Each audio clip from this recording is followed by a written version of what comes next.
One of the things that gets overlooked a lot with people who sprain their ankle, especially when this becomes like a recurring issue and we end up with what we call chronic ankle instability, is that we tend to forget to load the tissues that actually got injured, which is a really important later stage of rehab and part of preventing and mitigating injuries in the future. So my favorite way to do this is going to be actually going into a loaded inversion stretch, because this is the mechanism of injury for most ankle sprains.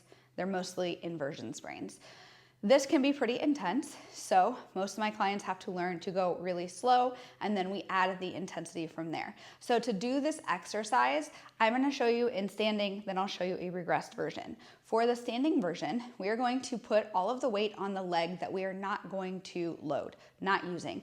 Then we are going to put the leg that we are going to work on for this exercise for today into inversion. So you can see I have a lot of ankle inversion and I don't feel much of a stretch until I get to about here. Some people might feel it as soon as they come in a little bit. Your job is to find the intensity that makes the most sense for you. Most people will start at about a 4 or 5, but I want to progress the intensity over time.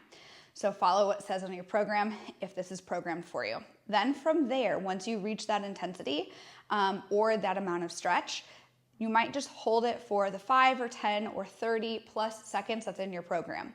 And then you can push the ground away to come out of it so we can learn how to engage the muscles and own that movement.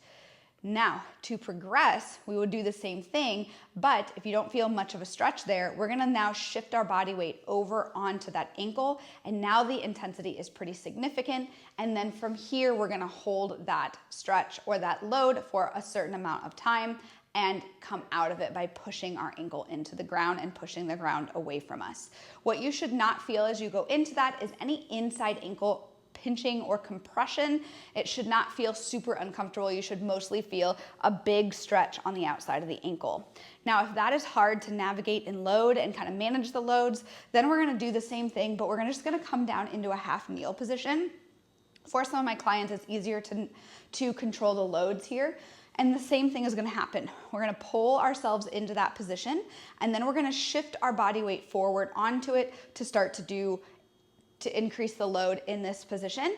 And then we will come out of it using those muscles, and that would be that rep. So of course, you're gonna follow what it says on your program for the amount of the hold for the duration of the exercise and the amount of reps. And then over time, you wanna make sure you slowly progress this exercise, but you should notice that you have a lot more range of motion, a lot more tolerance, and this should help you have less significant and less often ankle sprains in the future.